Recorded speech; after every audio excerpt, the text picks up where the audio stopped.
I will talk a bit about DLSS today. Are you aware of what DLSS is, or have you heard of it before? No, I don't think so. Okay, so DLSS is tagged by Nvidia. It stands for Deep Learning Super Sampling, and mostly it is used for, or it is a technology used for gaming.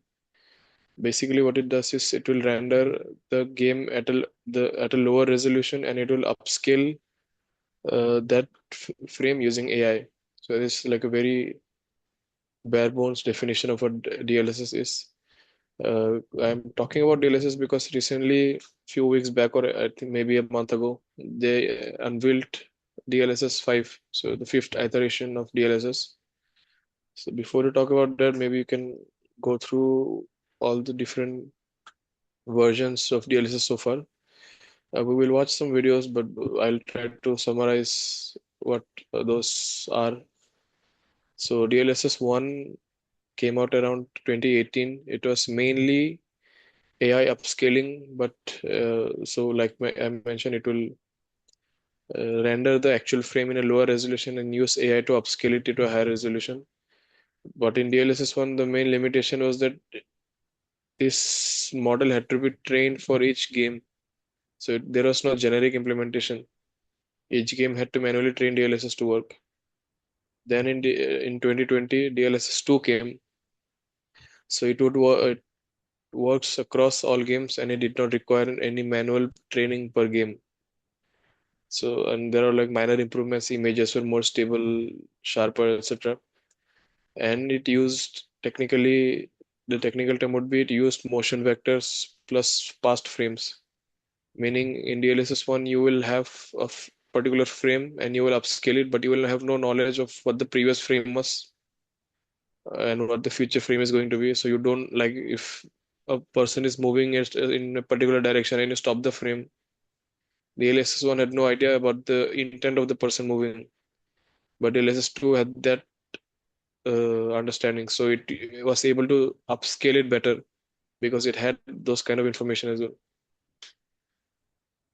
And then DLSS 3 came around 2022. It made some improvements to their upscaling technology, but the big change or big update to DLSS 3 was AI frame generation. So you will have frames rendered by the GPU, the hardware itself that is in the machine. And between each actual generated frame from the machine, you will have frames that are generated by AI that is not actually generated by the hardware. So you are getting more frames while the hardware is not working as hard. So you're able to get what I'm trying to say, right? So the actual Yes. frames, so suppose there are two frames, using AI, you are adding two more frames in between. Okay. So it is basically it understands the scene and everything, and then it predicts what the movement is going to be and adds that frame. So you're getting higher frame rate basically. But yeah, that also introduces input lag because as you are moving the mouse and the mouse, suppose the mouse should have moved two frame, but in between I'm adding additional two extra frames that the hardware or the mouse did not anticipate to be there. So in some games there might be some input lag. It's not major depending on the game and implementation. It was manageable, but yeah, that was there. And then DLSS 4 came around last year, so it adds multi-frame gen. So DLSS 3 could only do two times the frame. Multi-gen, I think it has the options of four times the frame.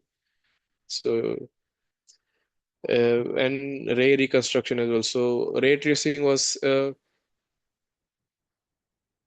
technology in graphics. So I don't know if you know of what ray tracing is. Do you know what it is?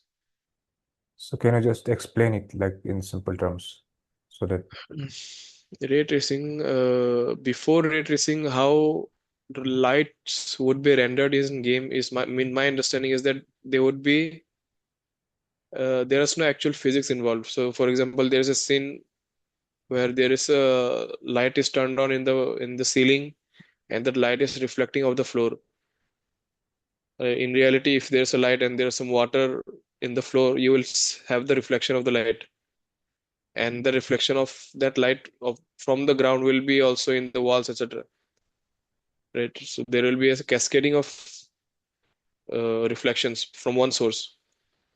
Previously, that was rendered, or it was from my understanding, it was like hand animated, you could say.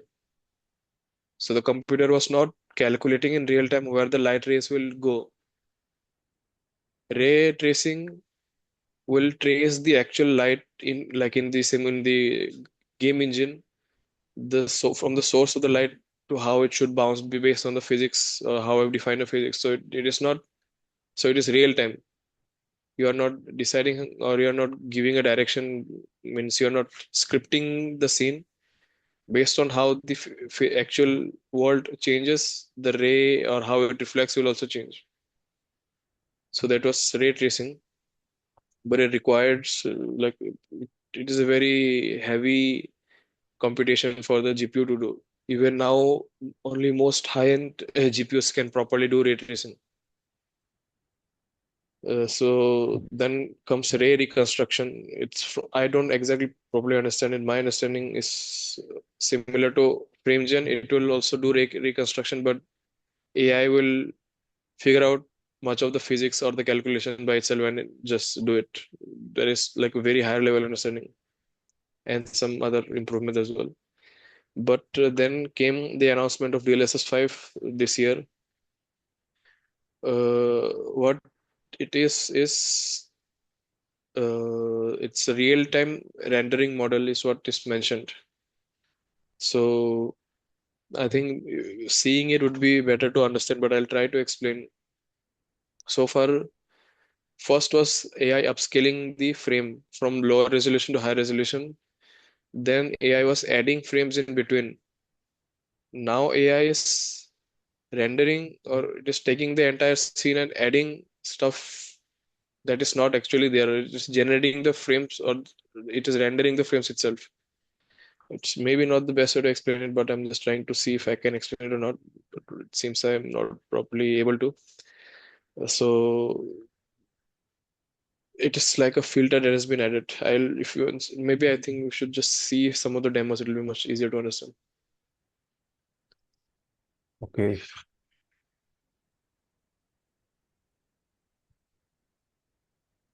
Just a minute.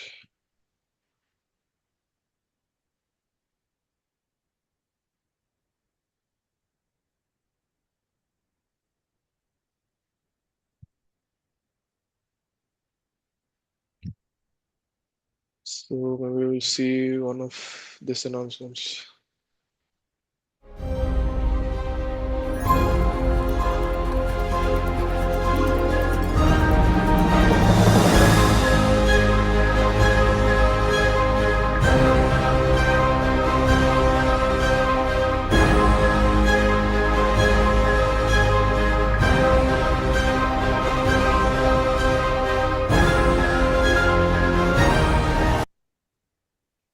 Uh, yeah.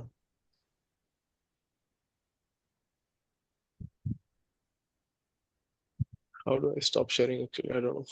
Oh, okay. So you're able to see like what they're trying to do, right? Yes.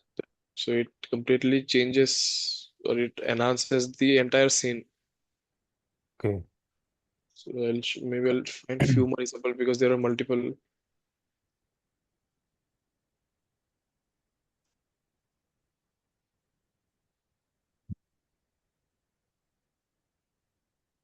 Mm,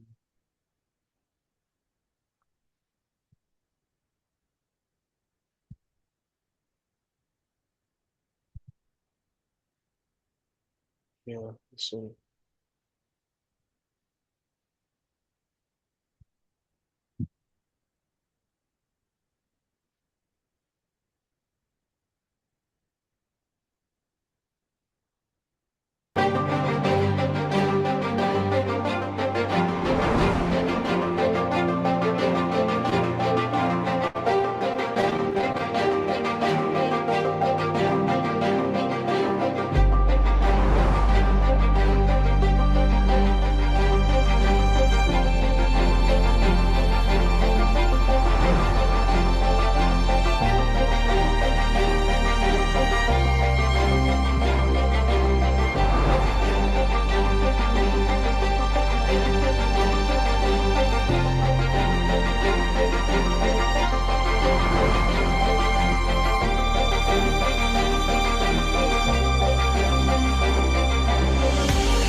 that was some demos. So far, like all the up to DLSS 4, the announcements, whatever, people would like more or less happy with it because it actually enhanced their experience and stuff. But with DLSS 5, can you guess what kind of reaction people might have after seeing the demos? Why was it not positive? It's not entirely positive. Why? Mainly, people are calling it like AI slop because you see, like they will have a certain facial reaction or facial art to them, and once the AI filter is applied, like AI has done this thing. If you check the before and after, it seems one of those AI generated Images. images. It is. Okay. So people are calling it. There's actually some this term yassification or something. Basically, Gasification. yeah, it's like a slang term. So Okay. basically, you have a person who looks who is a normal looking person, and you are enhancing with AI, and the AI makes it like completely unreal or like a model like or something like that. So it gives those kind of Yes. features, that Yes. Yes. exaggerated features. So that is the main reason, and some are talking about like artistic intent. So if a developer decides they want a character to look a certain way, and this AI is changing that entire direction and stuff. Uh, but it has not been released publicly. It is just a demo.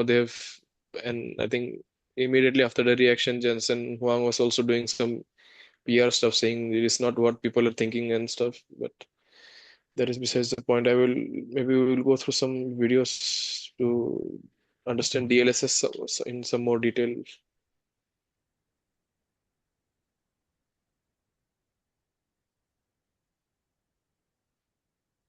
Just look at this. With DLSS 4.5, it's got some new and improved models. The Nvidia app lets you override game settings so that you can use these newer models, replacing the older ones which were included at the time. Or you can use older models if you do so wish. I will compare a bunch of them in this video. DLSS upscaling is getting complicated. We started with DLSS 1, which was in games like Battlefield 5, and it sucked ass. So much so that AMD just invented FSR to counter it, which was essentially an edge smoothing tool with a bit of sharpening. Nvidia then created NIS, which was pretty similar to FSR, which looked similar to DLSS 1. Got that? Good. But then Control rolled out what I'm going to call DLSS 1.9, which was significantly improved. And that's really when the world woke up to just how powerful upscaling could potentially be.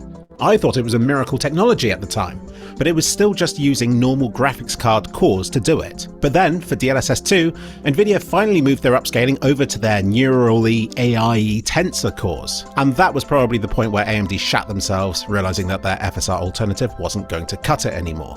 And so, looking on the Nvidia app, even this earliest Model A variant of DLSS is still some variant of DLSS 2, so it's already quite good. But these models should hopefully get better as they go along. But it isn't that simple, because some of them are more optimized for different amounts of upscaling. Model F, for instance, is optimized for ultra performance upscaling, where it makes 9 pixels from every one, whereas Model E is better designed for performance mode, which makes 4 pixels from every one.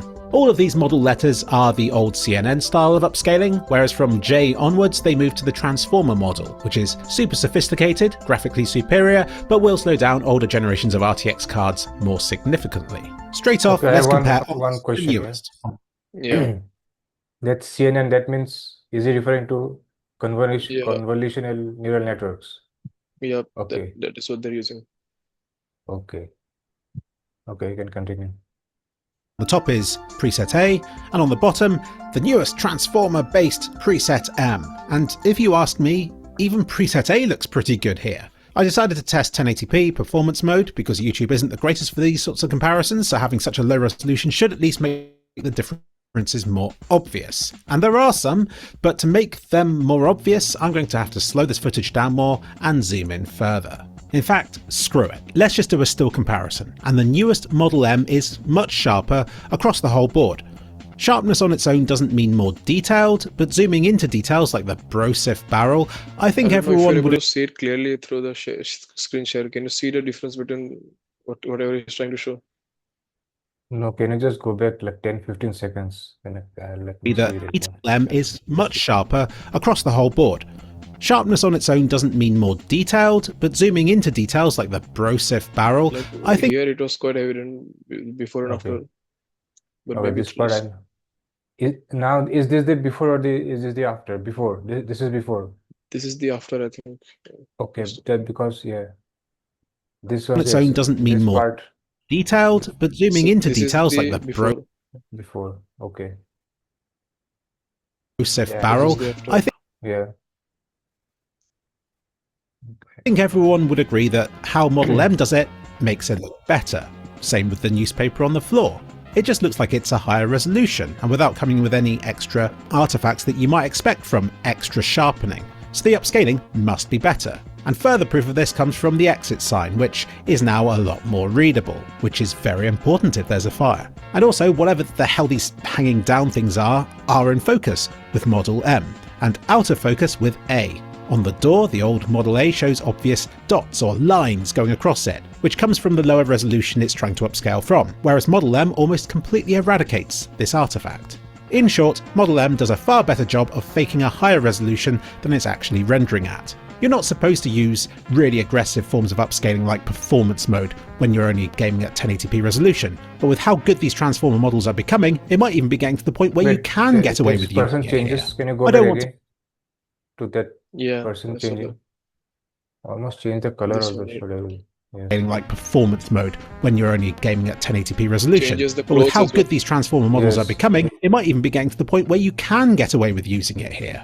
I don't want to pixel peep too much, so other things I want to note from this run are the big pixelated looking clouds and smoke effects, which as far as I can tell look distractingly pixelated no matter which version of DLSS you use.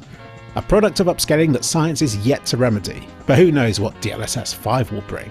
And the big distracting problem with older versions of DLSS tended to be these traily, grainy lines behind moving objects, which you can clearly see here behind the palm tree trunks just here for Model A, which with the new Model M, it completely removes, showing the increased intelligence of the transformer-based models. Nvidia tends to show them doing a better job with particle effects, which again Here, I think he's talking about ghosting. Can you see some difference here? Yes. So, I like mean, the difference or the clarity of the tree itself is more sharper here. Here, it kind yes, it of is. it is jagged at the edge. So this kind of I think this kind of art situations in gaming it's called ghosting, where a Okay. certain thing is rendered when it is not there. Okay. Again, the older models do a bad job of, either making them look traily or just doing away with them entirely. You thought that comparison was fun? Well, now I'm going to do it again, this time using Model B against Model L, being the oldest and newest models optimised for ultra performance upscaling. This is where the upscaler tries to make 9 pixels from every one it's rendering. This is rather challenging and was intended to be used at high resolutions like 4K and 8K. Not 1080p, which is what I'm doing here. So this is a real challenge for them to render the scene convincingly. Again, I don't want to get too bogged down with all the details, but for Also, when you're talking about upscaling, so like the main point here is that we are seeing 1080p. Okay. The image visible to us is 1080p, but the GPU is rendering at 360p. Okay. So what does So it that mean? is the meaning the GPU has to do less. So like rendering higher resolution is difficult for the GPU, right? Okay. Yes. So the GPU is actually rendering at 360p. Then everything is upscaled by AI to 1080p. So it looks like 1080p to the eyes of the human, Okay. but to the hardware, it is only running 360p. So that is why the upscaling tech is being used. So this is Okay. the So ultimate performance. So you mentioned it's written in ultra performance. Before that, it was just performance. hmm. So it was the GPU was rendering like 490p or something, and Okay. that was being upscaled to 1080p. Ultra performance is when the GPU is rendering only at 360p, but it is being upscaled to 1080p. So it is not supposed to be used this way, Okay. mm, because that is not the best way to use it. The best way is like you are actually the GPU is rendering at 720p or 1080p, and then you are upscaling it to 4K. So those kind of scenarios it makes more sense. This is just for experimentation to find out the obvious difference. Here is doing this. Okay. So the one on the right is done by transformer model, and the one on the left is done by the by So CNN. model A or model B to model L is the transition from DLSS 1 to DLSS 4.5 here. So this is the latest one. Okay. This was the first one. Okay. Fortunately, there aren't many details to get bogged down by here. Model B makes the wall covered in writing B rubbish, and once the mesh goes in front of it, the writing really is on the wall for the older model, which really can no longer manage the writing on the wall. And the neon signs are a mess too. It's not like you should expect great results here, yet the transformer model comes out on top by a wide margin. Even after this mesh bit, check out how clear the writing is using Model L. The old model is just JPEG'd up in comparison, you can't read the writing at all. And look at the bottles on the table, you can see ghosting behind them using Model B. But again, Model L takes it all in its stride.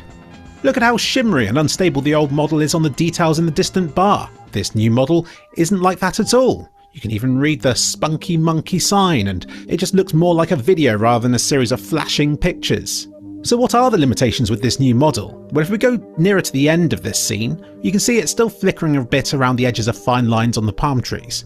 But remember, this sort of upscaling was never designed with 1080p in mind. The fact that it's edging it towards the realm of feasibility is a small miracle, and it's no longer an unpleasantly shimmery, horrible experience. Hopefully you're never in a situation where you have to use ultra performance upscaling at 1080p.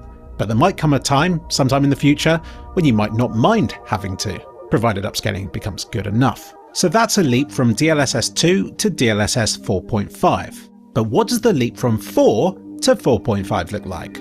This. I was expecting the transition from transformer to transformer upscaler to be minor, yet I was shocked to notice so many meaningful differences. Shocked, I tell you. And that's just when previewing this video in my editing program. 4.5 is noticeably sharper across the scene and more stable, like how you can read Spunky Monkey. How much better can it get beyond this point? Will they introduce an ultra performance mode where it's rendering at like 240p with still excellent results? Some of this might be a product of preset K being a first attempt at transformer based upscaling, so maybe it was a bit rough around the edges despite being built on much better foundations.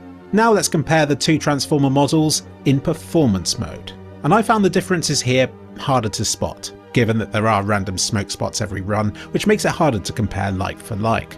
I would put this down to Transform being powerful enough to make 4 pixels from every one pretty well already, so we only really see the improvements when we drop down further to Ultra Performance mode, where there is still significant progress to be made. I haven't really touched on frame rates until now, but the new 4.5 models are meant to run slower on every graphics card, so it might be worth sticking to the older DLSS 4 model if you're running it in performance mode, and then only switching over to the newer 4.5 model if you're going to be using Ultra Performance mode, where it can still yield significant improvements over older models. But even at performance mode, I felt like the newest model made the bottles at the bar appear to flicker more, I think. Is that a bug?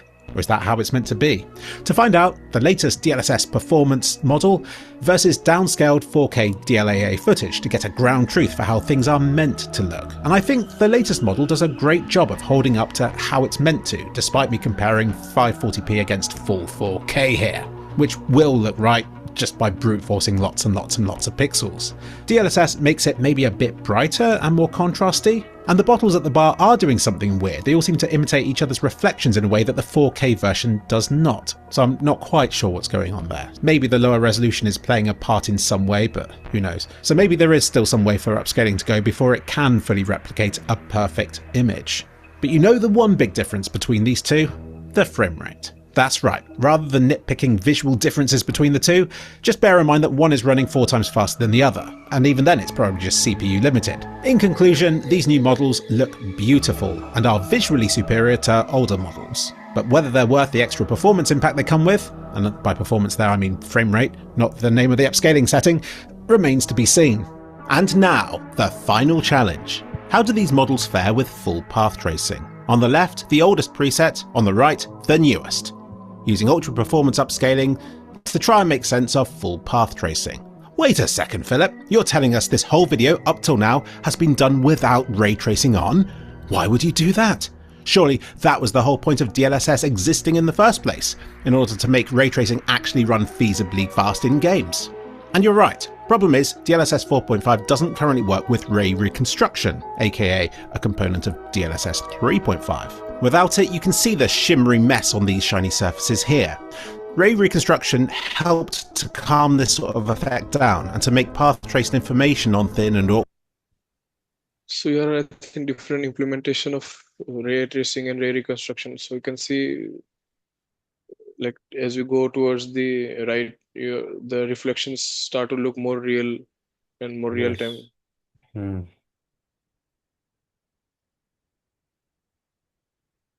And not surfaces. only that, this DLSS is also making sure that the frame FPS is higher as you go. So the lighting is better, plus the FPS is also higher. So that is one thing to note here. Appear more consistent over time. Without it, even DLSS 4.5 suffers from distracting artifacts that complicate this analysis.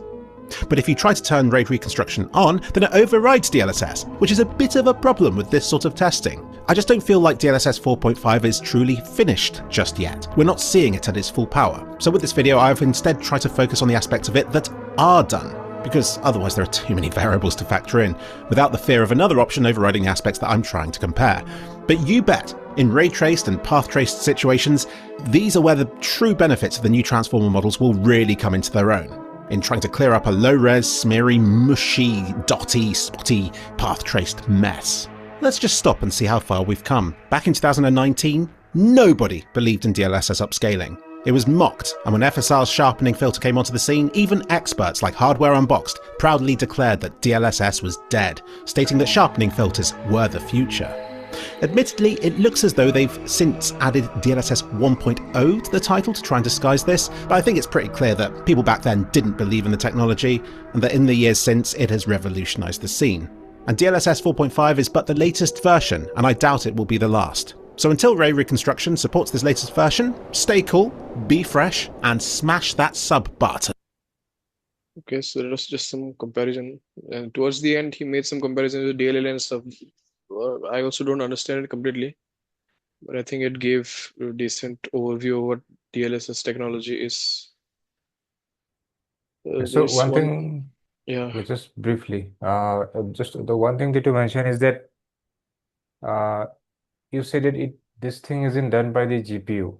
So where does this computation happen? no, the computation happens in the GPU, but there's a difference between the GPU rendering the calculations to create the frames.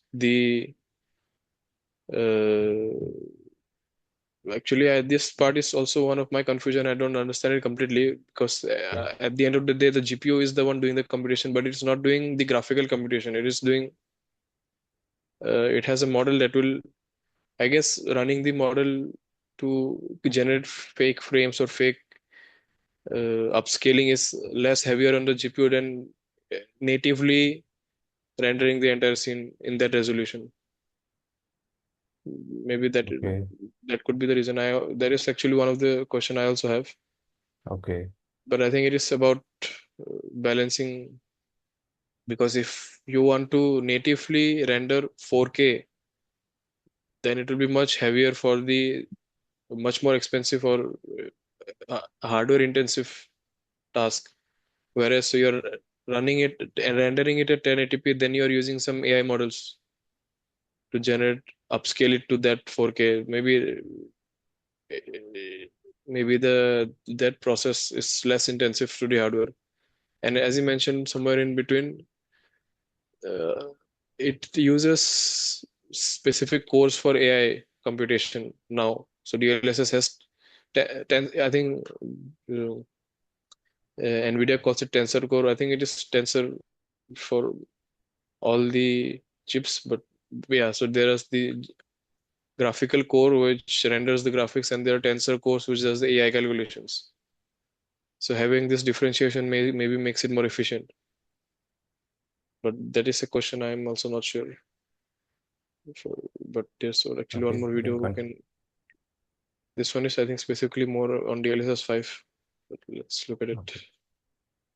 DLSS 5. So Nvidia showed DLSS 5 recently. They've called it a next-gen leap, the future of gaming. They said it'll let artistic style shine through, and that it's definitely not AI slop. Meanwhile, gamers saw it differently. The memes have actually been very good this time around, and companies hate memes like this. But before getting into all the DLSS 5 stuff, let's just do a quick history of DLSS. Starting with what is it? It stands for Deep Learning Super Sampling. Deep Learning essentially just means AI, and the super sampling part is actually a lie, and a better word would just be upscaling. So it's essentially just AI upscaling, because super sampling would be rendering at a higher resolution, and then scaling down to your display resolution. This gives the best image, but it's the most expensive for a GPU, whereas upscaling is rendering at a lower resolution, and then AI fills in the rest, which makes games easier to run. So in 2018, they released 1.0, and this worked on a per game basis. They had to train it on each game. Then in 2020, they released 2.0, which was a generalized AI. This is where it could work on any game without this huge training thing. And then in 2022, they released 3.0, which introduced frame gen. If I understand it correctly, this gives you one AI generated frame for every frame that you create. In 2023, with 3.5, they introduced ray reconstruction. This has to do with lighting and ray tracing and all that. In 2025, they did 4.0, which changed it to a transformer-based AI, which I guess is more like the LLMs. And then in 2026, they announced 4.5, which is supposed to give you 6 times frame generation. I gotta say, I'm not like a huge settings guy. I usually just get my game running at the highest frames and then move on. So some of this stuff is kind of new to me, but I'm obviously very interested now given what DLSS 5 is apparently trying to do. So let's get into that. In 2026, they announced DLSS 5. And apparently the big difference here is neural rendering. This infuses the scene with generative AI to create photorealistic lighting and textures. And it's worth mentioning that they use dual 5090s to run this demo. I'll show some of the stuff on screen right now, but I'm pretty sure most of you have seen it by now. I think the actual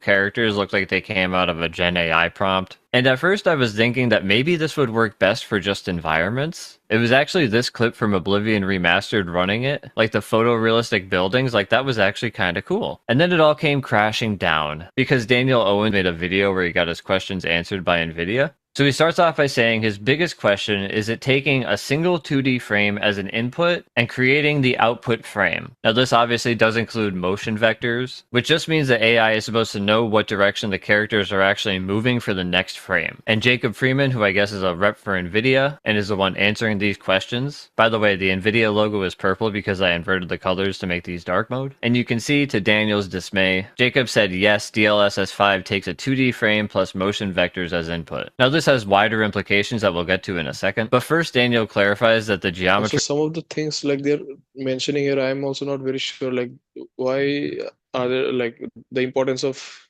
the question of asking, are they taking 2D image and motion vectors and stuff? Those are some maybe technical reasons why it matters, but I also don't understand it completely. Okay. And textures are unchanged. He asks, is the model aware of things like 3D geometry, 3D depth, or is it essentially just looking at a 2D image? And then Yeah, so maybe because the scene is in 3D. So the AI has to understand the three-dimensional aspect of the image that it is upscaling or it is changing. So it has to understand the difference between the distance between two things, basically a 3D environment. But maybe like he asked, is the input to the AI 3D or 2D? And I think Nvidia has confirmed that it's 2D. interpreting it similar to taking a screenshot of a game and asking an AI model to enhance the screenshot to make it more realistic. So he's really trying to get to the bottom of if the AI is aware of the game world itself. Like in the single frame, can it actually see like a countertop as a flat surface? Does it know where that flat surface begins and ends? Or does it just have the perspective of wherever the frame is pointing at? Well, Jacob answers by basically saying it is all analyzed by a single frame. So it only sees each frame at a time. Now this screenshot is Nvidia clarifying what developers have control over. You can see they have control over intensity, which as far as I can tell is just like a 1 to 10 scale. Developers have control over color grading, and apparently they can mask off certain objects for the tool to not touch. So all of this matters for this really long question, which I'm going to try and summarize. So Daniel is basically observing that with DLSS 5 on, while she does seem to have a more photorealistic lighting and skin, it also looks like she's wearing makeup that was not present in the original version. So his question is, can developers actually control anything about the output image besides color grading? And what I feel like he's trying to get at is it a 1 to 10 scale? Or is there fine-tuning control like adding makeup? And Nvidia basically responds saying developers will have detailed controls such as intensity and color grading. So nothing about the makeup yet, which is really the crux of Daniel's question. Nvidia's rep goes on to say artists can use these controls to adjust blending, contrast, saturation, and gamma, and determine where and how enhancements are applied to maintain the game's unique aesthetic. Developers can also mask specific objects or areas to be excluded from enhancement. So it seems like it's either on or off. Like you can mask off the character so that the AI doesn't touch the character and only does the environment, but then that would look super weird, right? Like if you had a video game character within a super realistic environment, I don't know. It does kind of feel like it's all or nothing here. Unless maybe you just use it for realistic fire? That could be cool maybe. But yeah, it seems, and if it's on, then it's a 1 to 10 scale of intensity. The Nvidia ref continues to say, we continue to talk to developers to understand all the ways they would like to control the technology. Ultimately, we see DLSS 5 as a tool for them to achieve their artistic vision, rather than be limited by the capabilities of traditional real-time rendering. And it is impressive tech. It just looks bad right now. But then Daniel asked a really important question. I'm so glad he's smart enough to think to ask this. He says, is the model limited to screen space? Or does it have any awareness of the environment outside of what is visible in an individual game frame? Like I said, I see this as hugely important. And the answer is DLSS 5 only takes the rendered frame and motion vectors as inputs. So it just doesn't understand what's going on in the game world outside of the individual frame. That is not how I hoped it would be working. That really does make it seem like just an Instagram filter. I'll also just mention real fast that Daniel pointed out this discrepancy. You can see with DLSS 5 on, the AI just kind of added hair to the character. And the ref's response to this is that the underlying geometry is unchanged. And it's also worth mentioning that this is a very early preview of the tech. I kind of have a problem with this answer. It releases this fall. So what, 5 to 6 months maybe? Doesn't it seem like it should be in the final stages then? I'm not a tech developer, so I don't know, I guess, but in my opinion, they thought it would be the next big thing, and now they're calling it very early because of the reception. I don't think they would have demoed it like they did if it was very early. There's a big debate about artistic intent when it comes to this, and so I have a question. If you could change the entire graphic style of a game, would you? Like if you could make Requiem look like Zelda, or make Zelda look like Requiem, if DLSS 5 could do that, would that be cool? I mean, is it that far removed from modding? Something else is like, do we know what they actually intended versus what was possible? Like maybe Capcom wanted Grace and Leon to look like photorealistic. But then what about Grace's actress? And Leon's actor, I guess. I don't know why I didn't write that down. But did she intend to be photorealistic in the game? Like, is that what she signed on for? How much of her likeness did she intend to be in the game? I gotta say, I'm generally on the side of consumer customization. I mean, people modded Shrek into Requiem like the day it came out. Did the Requiem art team intend that? Did the people who made that? I think mood lighting is actually the main issue when it comes to artistic intent. Like if devs intend a hallway to be dark and spooky, DLSS 5 could ruin it. I see this as an incredibly valid complaint when it comes to artistic intent, but I see a lot of people saying if they wanted photorealism, it would have it to begin with. It's just really hard to know. Like native photorealistic graphics are really hard to do. We just don't really know what's compromised versus intended. I do actually think the bigger thing is artist employment. Like can DLSS 5 fully or at least almost fully replace artists? Like if you have 10, could it replace 9 of them? I mean, obviously not right away, and especially if this only works on Nvidia GPUs. But if AMD comes out with something similar and this is like the new standard moving forward, then this could be a real issue. And then there's the question of, will smaller teams use this to create photorealistic graphics instead of hiring artists to create what would have been normally more gamey looking graphics? Of course, will AAA studios attempt to use this exclusively when it gets better. A lot of them will certainly cut any corner they can, so real quick, I do want to point out the flaws in the demo. This includes the soccer ball artifacting and the player losing his arm and hand, and this breakdown comes from Gamers Nexus. He does an infinitely better job of explaining it than I ever would, so I'm just going to show a clip from him. Was in the EA Sports FC demo, in which we found several extremely apparent examples of artifacting and ghosting. Limited frames to analyze means we have limited frame-by-frame analysis, but we still noticed a few things. Here, the soccer ball artifacts heavily for several consecutive frames as the player kicks it into the net, even momentarily turning the player into Roger from American Dad, or if you prefer, Fivehead from Twitch. As the soccer ball enters the goal, it loses a spot in the net, bifurcates into two reality distortion balls momentarily, and then briefly vanishes before falling out of the net. We guess the artist's original vision for this was holodeck soccer. When the player runs off to celebrate, DLSS cuts off part of the player's left arm. That's gotta be a red card or something.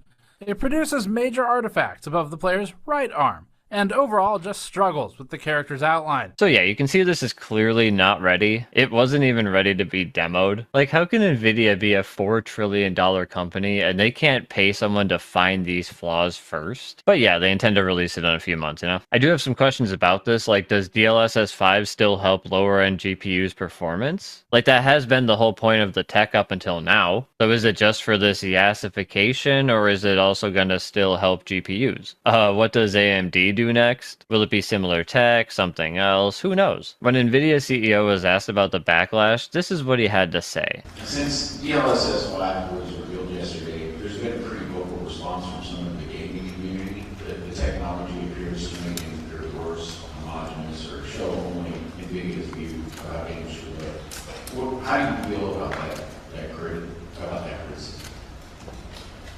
Well, first of all, they're completely wrong. The reason for that is because, as I explained very carefully, DLSS 5 fuses controllability of geometry and textures and everything about the game with generative AI.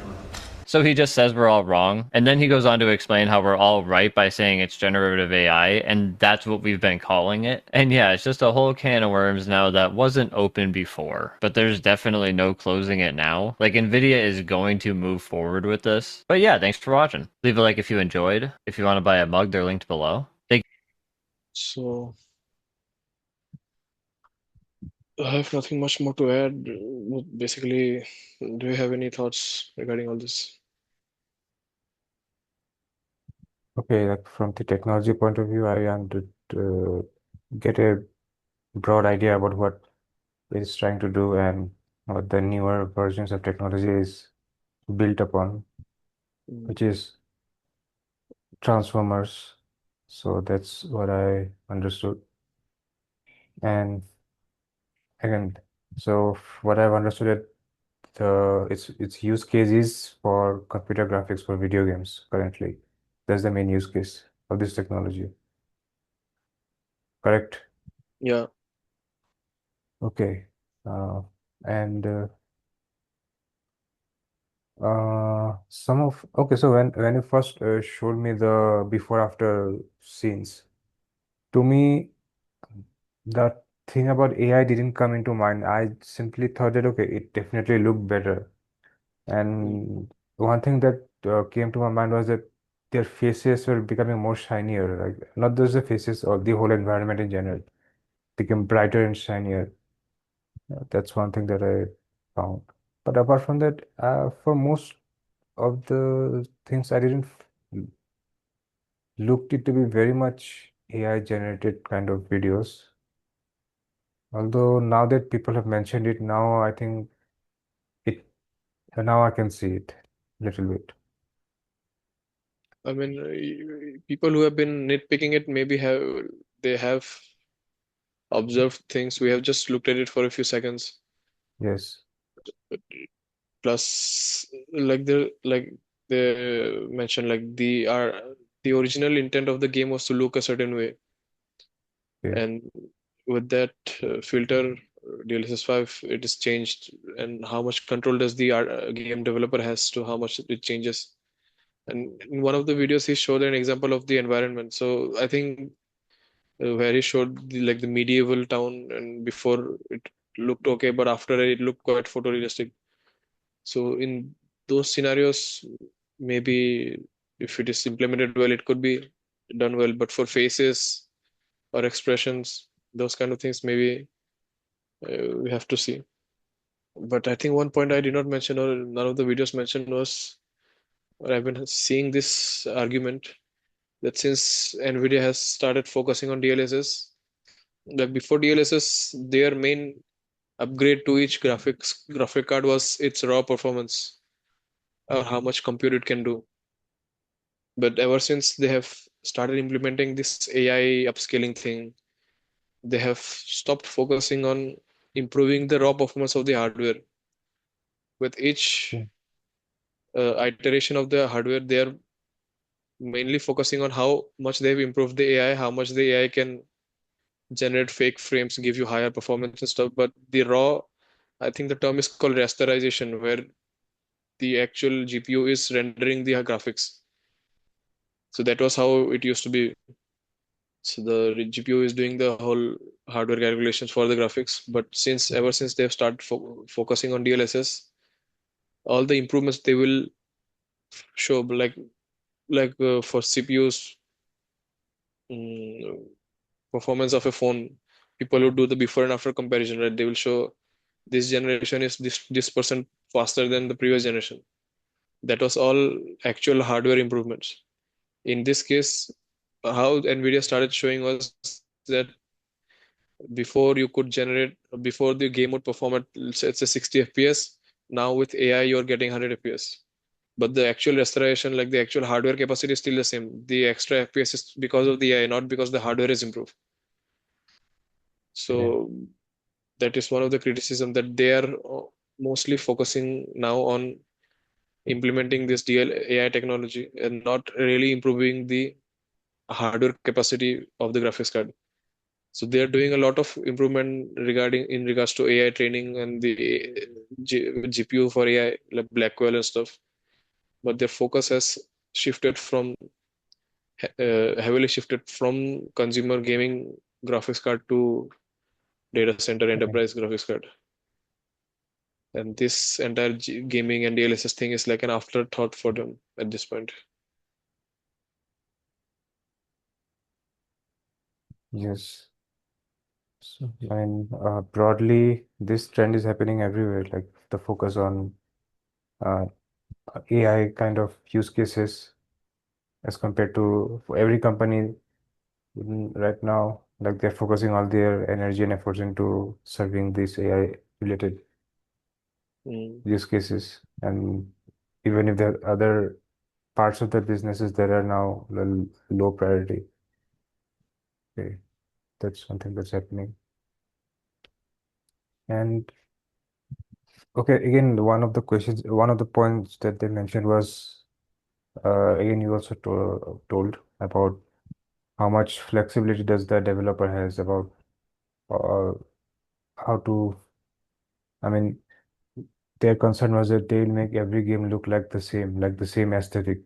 So, so was that not the case earlier, or is it just becoming right now for the other versions of DLSS? For the other versions, from what I understand, apart from DLSS 5, they were other versions were not completely changing the entire scene. They were not making Okay. any new changes. They were just upscaling it or generating the frames. Whatever frames that was generated was exactly of what it already was, just with some prediction of where the hand should move and stuff, Okay. so that there are more frames in between. But the physics, the art direction, etc., was not touched so far. Now they're changing the entire look of the game. Yes, so the adding things there shouldn't be. That's what. Yeah, Yeah, that showed one thing. The hair, it wasn't there. Started to have hair. yeah, Those kind of things. Yeah. Yes. I mean, yes, because this is the point about generative AI. It like sometimes gets too creative and starts putting things. Plus, yeah. again, as you all know, generative AI is not predictable. Like it, I don't Mhm. know, it has been trained on so many things. It has its own mind and it might come up with any kind of solutions. Those are Yeah, so that could be also one of the points, right? So when a game is designed and rendered, if a particular scene is rendered a certain way, every time you play that scene, it will be the same. Given that there are some real-time physics interaction, etc., Mm.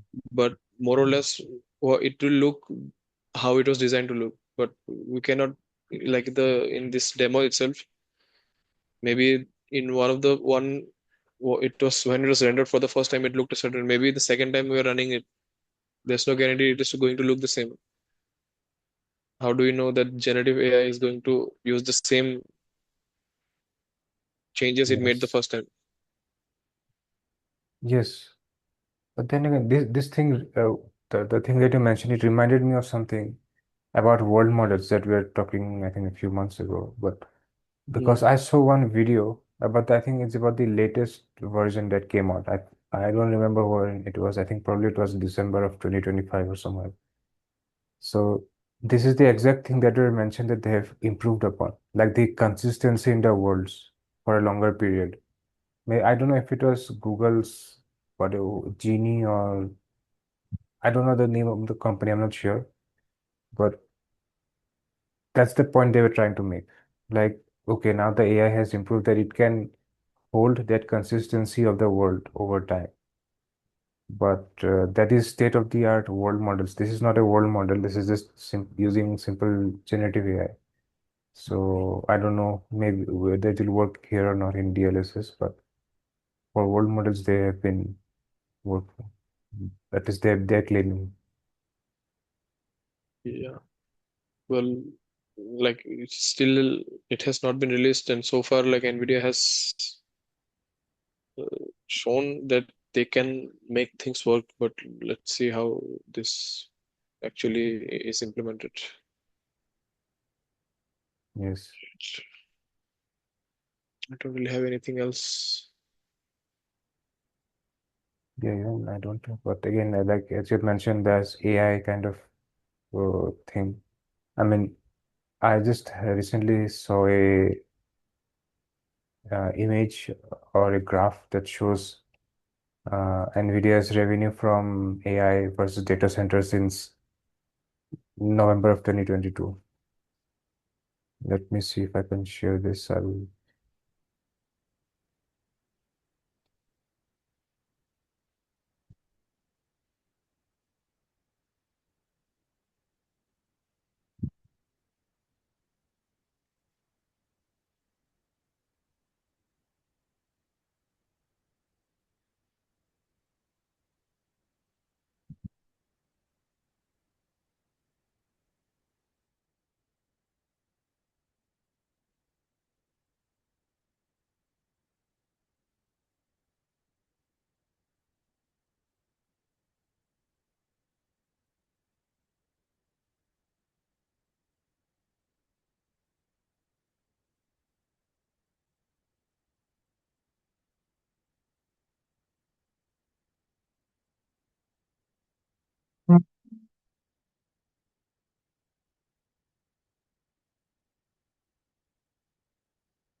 let me share this one.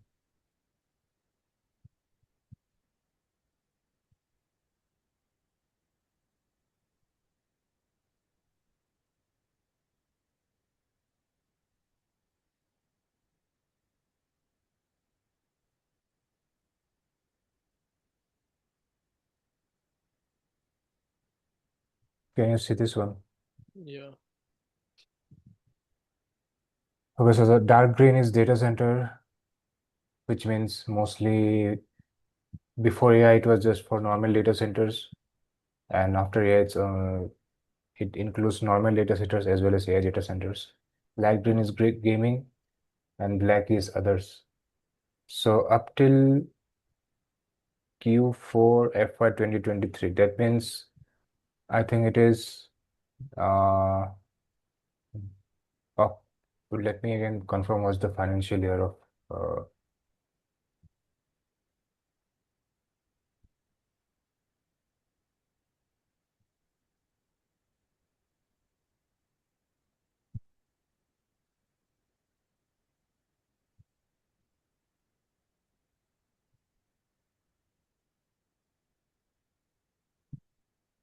February through January. Okay, so that means it's around the exact same time when ChatGPT 3 was released. That means October, November, December, and January.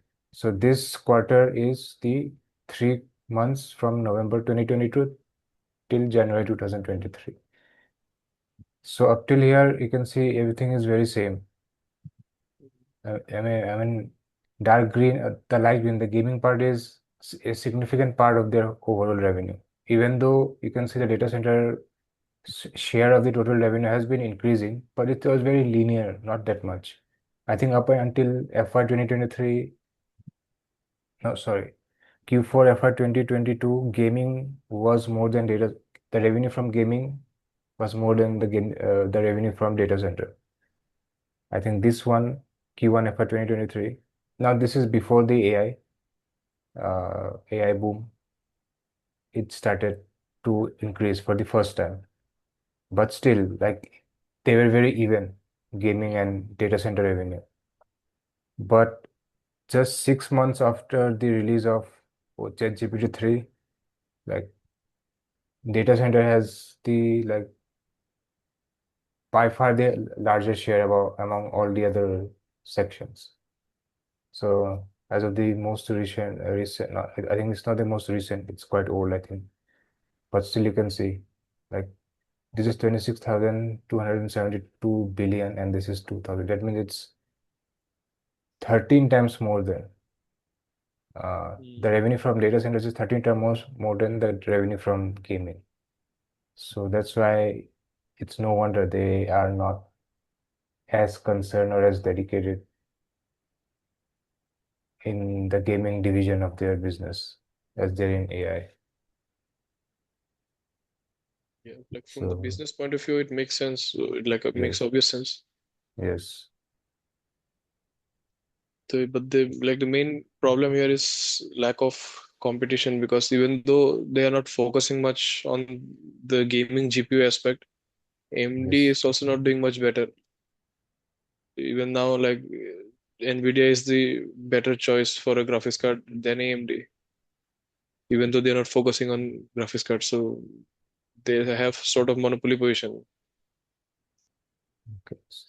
That is one of the question I was about to ask about all the DLSS that you have mentioned. So whether other competitors like AMD, so do they have any equivalent like of DLSS?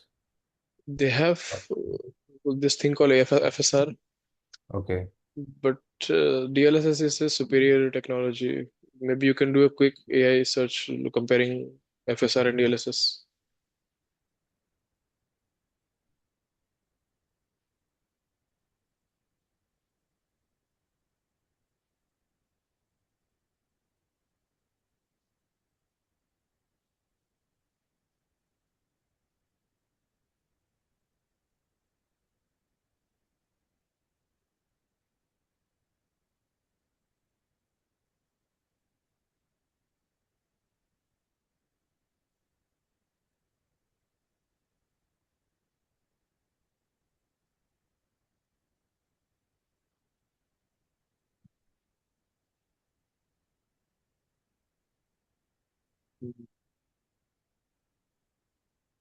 So it works on both AMD and AMD India, Nvidia and Intel.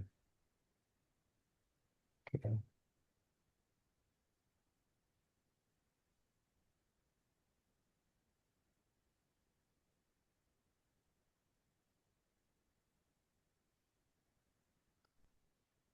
Even it says that DLSS generally delivers better image reconstruction and motion stability, especially at lower render resolutions. FSR is valued for compatibility and openness since it works across many GPU brands. So is this true? Like it also works on. Yeah, it works on anything. Like you, even in any game, you'll have option of, if you have an Nvidia GPU, you'll have option of both FSR and DLSS. You Okay, can choose which one you want. okay. But overall, DLSS is better Yeah. in terms of pure technology. Okay. Hmm. So that means even though like the work on gaming related hardware and technology is taking a back seat because of the AI hype, or maybe it's real. But even still, Nvidia is still the leader in this space. Yeah. Okay.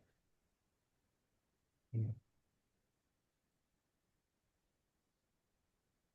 So I think that's it. There anything else? No. Okay. So maybe I'll cover it next time, but I was looking into one thing about uh, talk because it reminded me, since we're talking about AI boom and so on. So over the past 1 month or so, like since the beginning of April, a lot of semiconductor related stocks have been going up a lot, like 100, more than like 200, 300% all of a sudden. So again, like this has become a big news. So look, why is it happening and so on. I think previously I just talked about Intel, how they have been happening. So if I can just briefly show what's happening. Let's start with Intel itself.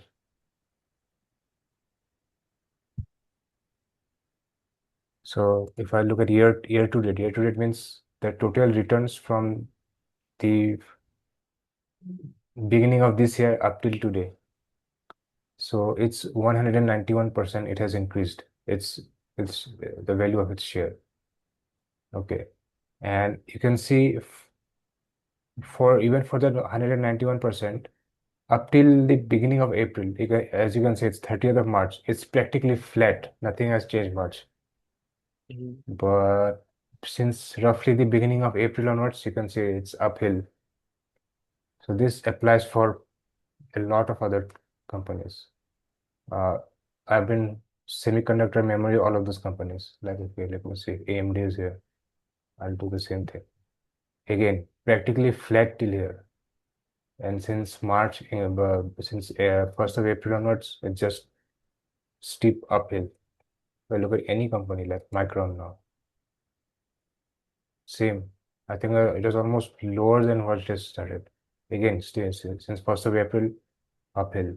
SK Hynix, year to date, same pattern. Practically flat, uphill. What else? I don't know. TSMC it's happened to TSMC or not. To an extent, not that much. Another company would be the best is SanDisk, the memory company. It has gone 400% this year, but again the same pattern, similar pattern. So So what was the like what caused all of this? yes, even I'm trying to learn what's causing this kind of thing. So I don't know, like all of a sudden this occurred to me. Like I was just looking at, I think, one piece of news about how semiconductor stocks rising. And as I was looking through this, all of a sudden I captured this like pattern. Like, okay, it has gone up by a very high margin, but it's all of a sudden. It's not like through the beginning of the year it was linearly happening. It happened from this onwards. So I'm not sure yet. So I'm looking more into the details. So maybe next time I might be able to come up with the reasons why it's happening. Because it's not just one stock.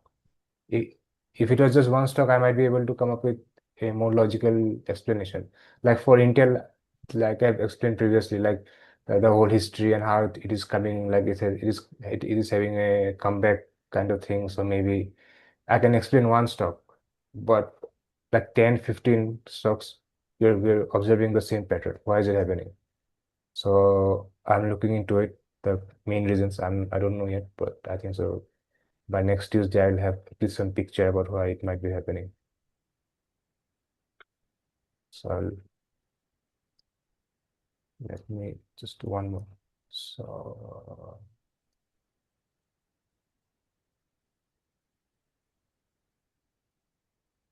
why not? So this semiconductor index SOX, or I mean this Philadelphia Semiconductor Index is just it like tracks the movement of all semiconductor related stocks. So that means it's the average of all the other stocks, all the other semiconductor stocks. So yeah. Anyway, I'll cover more into it the next time I talk. I just wanted to let you know that I was looking into it. Okay, so I think that should be it for Yeah. now.